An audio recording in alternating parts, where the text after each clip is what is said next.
Hey guys, if you followed my channel for any length of time, you'll know that I am a flashlight nerd.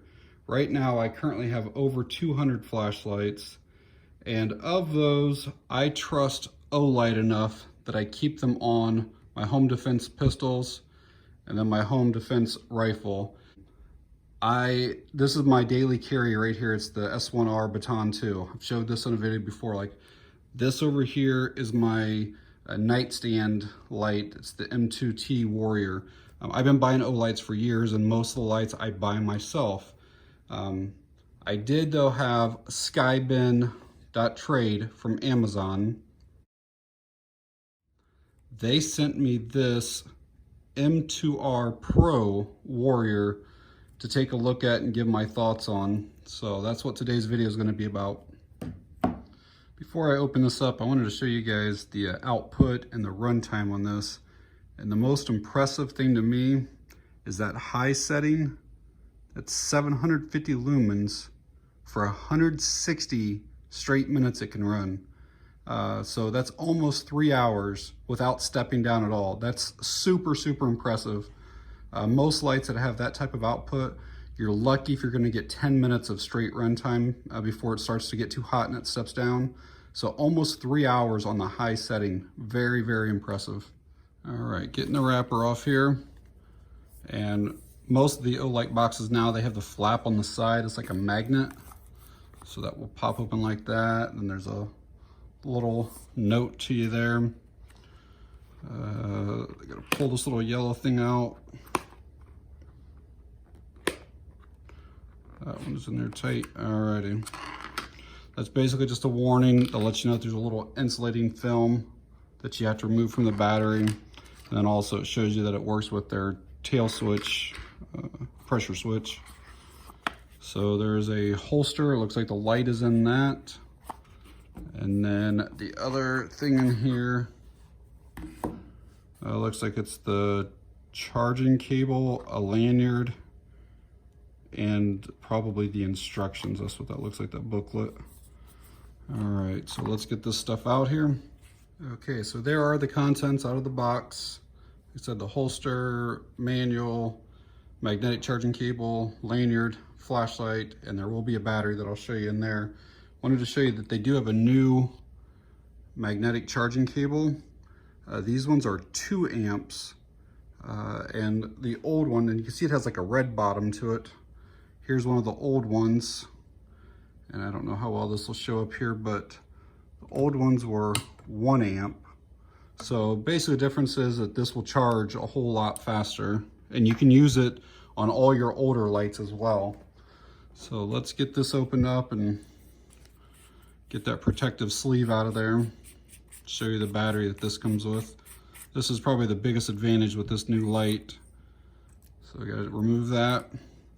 And as you can see, it is a 21700 battery versus the 18650 that they used to use in the old M2R. So this is gonna give you a lot more run times. The capacity on it is 5000 milliamps, whereas the old ones were like 3000 or 3500. So just it allows everything to just run a whole lot longer. So I'm gonna bring out my M2T. This is what this is replacing. This has been my bedside light for at least 2 years, maybe 3 years or so.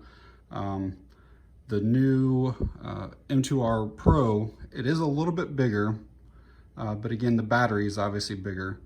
The head on it is just slightly bigger. You can see that it's a lot more aggressive. Those strike bezel or crenulations on it. That one has some, but they're actually like fairly smooth. Just like this, the knurling through here, this is actually fairly slippery. And this, like this will grip, like it really is catchy on there. Got a 2-way pocket clip. This one has one too, I just have it removed. Got a side switch, like this one.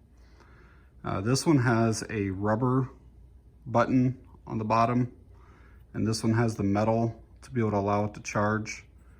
But a significant difference in brightness levels, and I'll go through all the features of the new one here in a bit. I just kind of wanted to compare and show you what it is replacing. This one's a really good size fits the hand well. My favorite feature about this light, and this is the reason it's been my bedside, is one, I trust it, but you can turn it on so you hear something in the middle of the night, you can actually get up and turn this on a low mode, okay?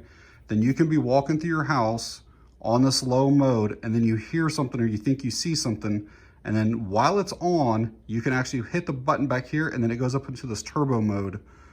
So I really like that feature, so it can be on and then go up to turbo. One of the features that I like on flashlights is to have a way of checking your battery, and this one's pretty simple. So there's, when you turn it on, there'll be a light that comes on, and then you can see that if the light is green, that you're at least 75% battery life left. And then if it would be orange, you're somewhere between 30 to 75. If it was red, it's under 30. And if it's blinking red, you really need to charge it up. You don't want lithium-ion batteries to go completely dead, but that light stays on all the time when you have it on to kind of let you know what your battery's at. Another feature that I think is a must-have on a carry flashlight that's high lumens is a lockout feature. That way, if this were in your pocket and you hit that button, it wouldn't come on and accidentally burn you. So the way that you get to lockout is you just simply press that and hold it for a few seconds. A light will come on and then it'll shut off. Now you're in lockout. And now when you go to hit it, you'll see that a red light comes on and the light doesn't actually come on. And to get out of that, you just simply hold again until the light comes on, and now you're out of lockout. Like I said earlier, any of the magnetic charging cables from Olight will work on charging this, but the old ones that are just 1 amp, it takes forever to charge this size of battery that's in here. So you probably do, for this light, you do want to use the newest cord here. You just simply connect it to any USB source, and you'll see that there is a light that's on. The light's fully charged. If it needed charged, that would be red while charging, and then it turns green when it's fully charged, but I charged it up before I started using it. So like most of the lights, you just simply press the side switch to turn it on, and then you just hold it down to go through the different output levels. If you want turbo, you double press. Everybody pretty much knows if you want strobe, warning, you triple press. So that's pretty simple to get through all of that stuff. What's kind of unique about this one is that you know that you've got right now, I have it in basically factory default setting 1. So it's going to be a low when you first press the tail. It's a low beam, and then if you continue to press, it goes to that high beam. So a soft press is low, harder press goes to high. But what you can also do is like quickly press the rear and it stays on, and then you can turn it off, or you can quickly hard press and that stays on for the high. You can then go to the side and change the outputs after you've turned it on from the rear. So kind of neat with that. And then, like I was saying just a second ago, I'm in factory default setting 1. There's actually a second setting. So factory 1 gives you low and then high. So what we're gonna do is we're gonna switch this to setting 2. And the way you do it is you fully depress the rear and then at the same time, press the side. So now what I have is I have turbo. As soon as I touch this, this is kind of like their tactical setting. So I'm gonna go right to turbo.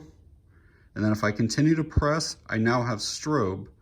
So it changes the rear switch, which is pretty cool. And that's usually the setting that I actually leave mine in for home defense. If this were an EDC light, I probably would not. I would leave it in the low setting, but for being a nightstand light, that's what I kind of like, having that turbo as soon as I hit it, and I like to be able to go into strobe right from the rear. So a couple other quick features of the light. It does have a mode memory. So let's say I turn the light on, and let's say I'm in this low setting. I shut it off.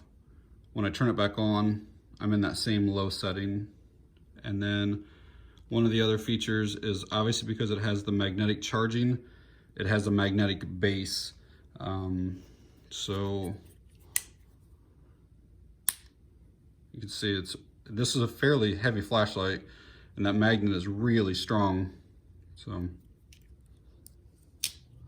hey guys, wanted to get you some beam shots of this M2R Pro Warrior. And first I'm going to show you the M2T and kind of show you what the color looks like on that wall there. And now I'm going to shut this one off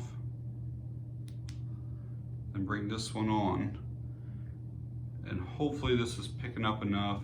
The circle on the M2R Pro, it's so much more defined. I know it's kind of hard to see here. I'm about probably 5 feet away from the wall, but I'm going to turn the other one on beside of it, and then you'll be able to see the color difference. That the one on the left here is the Pro, and then this is the M2T. But you can see there's a huge color difference in it, and this warm white over here is so much easier on your eyes. Yes, obviously at night it makes things appear more like their natural colors versus the white beam on the right. So just wanted to compare those for you. So this M2R Pro was an upgrade from the M2R, which I do not have to compare it to it. So that's why I've been using this M2T.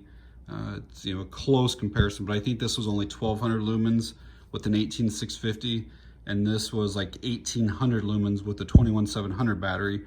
But size-wise and stuff like that, and features, they were somewhat close. This thing comes with a $109, $110 price tag. So in my opinion, is it worth it? Yes, absolutely. Tons and tons of features. The run times are what's most impressive to me. It's just phenomenal that you can have the amount of light you can have for the length of time using these 21700 batteries. This is a great car light, again with the magnetic base to it. Throw it in a glove compartment, center console, whatever, your bag that's in your car. Great for home defense, absolutely. With the two-way pocket clip that's on it, you can easily carry this light in just a pant pocket and use it as your EDC light. So yeah, absolutely, it's a fantastic light. It's got a great beam shape. The distance is really good. The spill on it is good.